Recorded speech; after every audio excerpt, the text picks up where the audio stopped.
जी दौड़ा है कि किसे सूरत मैला होवन न देवी सदा नीयत दा भांडा धो रख।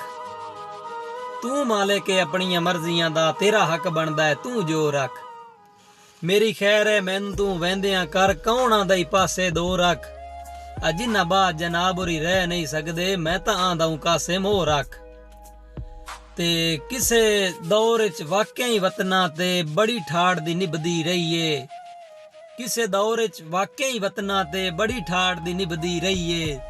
तो रट लै कहदे नफरत दे ताई संगत च फेक पै गई है। भावें ना दिल पर मजबूर हो के मैनू ये गल करनी पई है। ओ तेरे डाडियां लगदियां रुस्तम जाया मेरी केड़ी लत बन लई है। ते जवाब दौड़ाया कि लत्तां बनण वाले बन लैंदे न चंगी आकड़ ते विड़ियाई नहीं।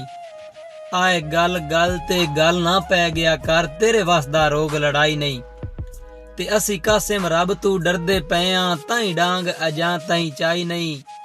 नहीं तां बन के टोटे कर छोड़ सा तेरी लाते सरिया कोई नहीं। अगू उस जवाब लिखा कि मेरी लाते च वाकई कोई नहीं सरिया। मेरी लाते च वाकई कोई नहीं सरिया एडा तू भी कोई न वजू वरिया में। जे तेरा ना वतन वसेबे सही एडे असी भी कोई नहीं आम है। मैनू रुस्तम जाया लड़न नहीं देंदा निभे वक़्त दा शर्म है तराम है। नहीं तां तेरे वर्गे पंज मार करेंदे हैं मैनू नौकरां वांग सलाम है। मैनू वजू वरियाम दे ताने दे के तू भी कर बदमाशी लईए। मैनू वजू वरियाम दे ताने दे के तू भी कर बदमाशी लईए।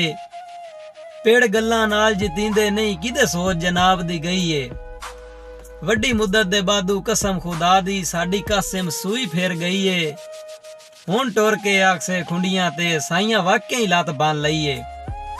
और आखिरी दौड़ा के हो सकदा है कह मजबूरी तू तैनू याद भी कर ना सगा। तैथू निकड़ के ए भी मुमकिन है मसे चार दिहाड़े तगा। ते बिल आखिर लज नौ रख सगया ओ पहले आप वटा के पगा। हुण मत आ गई संगतां दी इंज ठगम कामी ठगा।